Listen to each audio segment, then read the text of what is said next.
All right, so I'm here to just help you guys, especially with reviewing some of these things before our quiz, which is on Friday. So the first one we're going to do, this is just that Why Do Vampires Brush Their Teeth worksheet that we were given in class.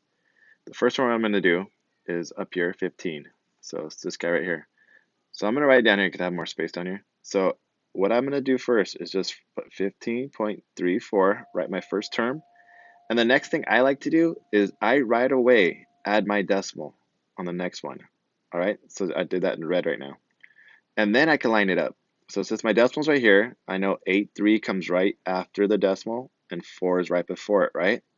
So now when I add it together, it lines up perfectly. And if there's any times where I need to add a 0, like to make it easy for myself, I can. So now I have 4 plus 3, which equals 7. 8 plus 3 equals 11. I'm going to carry my 1. Now I have 5 plus 4 plus 1, which is 10. Carry my 1. And 1 plus 1 equals 2. And now all I'm going to do is line up my decimal, right? So my decimal's right here, which means I need to line up my decimal down here as well. And that's where it goes, 20.17. So that was pretty quick. You guys, this is a video, so you can pause it and rewind it if any of this is moving too quick for you. But there's other ones I want to get through, which is why I'm moving kind of fast. All right, so let me erase this, and we'll do the second problem. All right, the second problem was subtraction, right? It was over here. Oops, not what I wanted to do. Here we go. So we have 22. Actually, I'll work on this side. That works better. I have 22.3 minus 15. So again, I'm going to put 22.3, and I'm going to do minus 15. So this one doesn't have a decimal, but any whole number always has a decimal right after the number. It doesn't look like a decimal, but that is. So my decimal is going to be right here again. And since my whole number, like I said, it's after the decimal, so there's my decimal right after my number. And then add zeros if I need to. I do need to add a 0 here, right? So now I can subtract straight ahead. 3 minus 0 is 3. Bring my decimal straight down if I want to, or I could do it at the end. It's up to you. 2 minus 5, I can't do it, so I'm going to have to borrow. This becomes 1. This becomes 12, right? Now I have 12 minus 5, which equals 7, and 1 minus 1 is 0. So I can either put 0 or I don't have to write it. It's up to you. Normally we don't write it. But so I have 7.3 as my answer, and that's it. I lined up my decimal right here, as you can see. They all fell through, or they're all lined up. All right, let me see what the next one's going to be.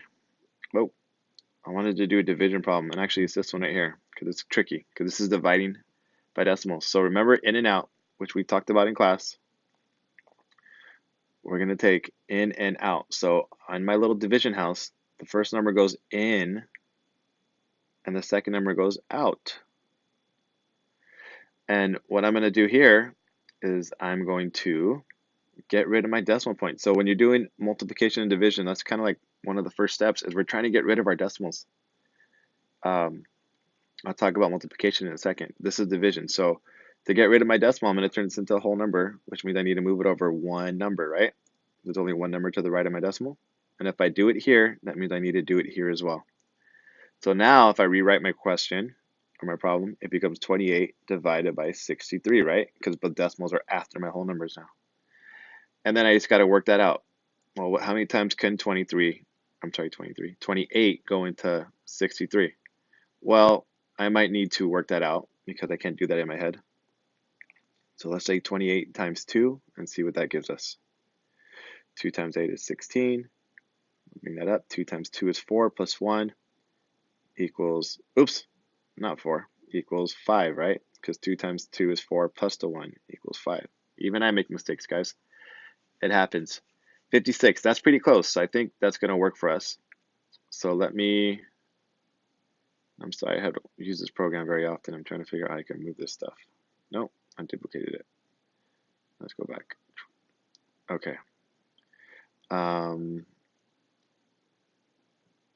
just erase it. All right, so we have 56, right? And I'm sorry, it was 28 times 2 equals 56. I know I'm getting sloppy here, which I don't want to do, so I'm going to erase this stuff. All right, 28 times 2 equals 56. I'm going to rewrite my problem. Subtract. I can't subtract 3 from 6, so I need to borrow. So this turns into 5. This turns into 13. 13 minus 6 is 7. 5 minus 5 is 0. So beautiful. I have with the remainder 7, but we don't do remainders in 6th grade anymore.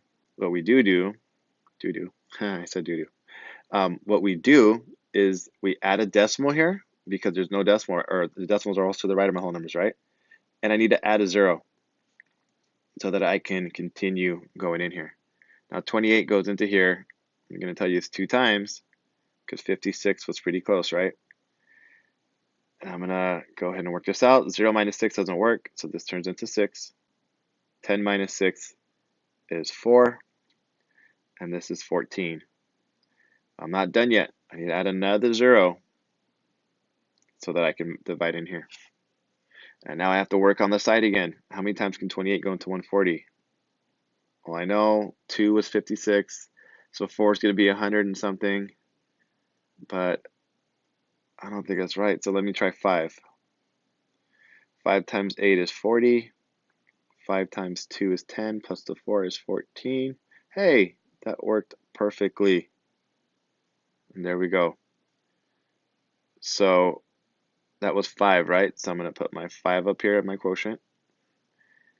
And there you go. And don't forget to raise the roof because my decimal's right here. I'm going to raise it straight up, and I'm left with 2.25.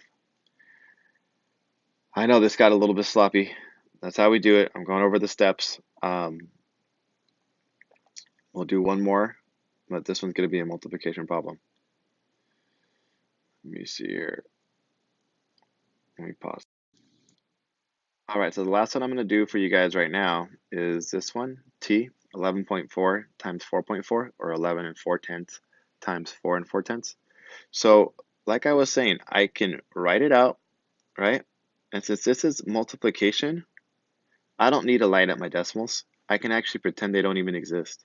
So I'm going to do that. I'm going to erase my decimals because I just don't like them. They scare me. I already told you guys that they look like spiders and it's like icky. So let me see if this works better. Okay, I think that works better with being a little thicker. So now they're gone, right? So now I just have to work out my multiplication like I normally do. Now notice right here, I made my 4 go under this one. I shouldn't have, right? It should be under the other one. So what I'm going to do is I'm going to rewrite this so that I can make it a little bit neater because I'm going to actually go a little bit finer too. Okay, so I'm going to go 1, 1, 4, and 44. Now all I'm showing you is that when you rewrite it, make sure you're lined up where you should be. So I'm lining up my numbers like I would a multiplication problem, not my decimals. I'm pretending my decimals don't exist right now. And I'm just going to work it out. What's 4 times 4? Well, that's 16. 4 times 1 is 4 plus that 1 equals 5. 4 times 1 is 4. There you go. So I'm done with this guy. I can mark them off if I want to. I'm done with those 2 things. And I need to add a placeholder, right? So now I'm going to do the same thing. And since this is the same number, I can just write 4, 5, 6 because I know it's going to be the same thing. But let's just go through it again. 4 times 4 is 16. Bring my 1 up here. 4 times 1 is 4 plus that 1 is 5. And 4 times 1 is 4. There we go. And I just got to add. 6 plus 0 is 6. 5 plus 6 is 11. Carry my 1.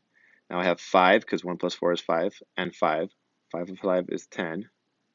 And then 1 plus 4 is 5. And now we need to figure out where my decimals were. So let's bring our decimals back. There was 1 here and there was 1 here, right? And how many numbers are to the right of my decimal places? That's what I need to figure out. Well, over here there's 1, and over here there's 1. So together, 1 plus 1 equals 2. So I'm going to take my decimal, which is right here right now, and move it over 2 times. 1, 2. And there's my answer, 50 and 1600ths, or you can say 50.16.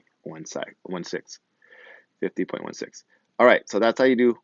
There's 4 of these that I did for you guys. And this is just kind of a math review on adding and subtracting decimals.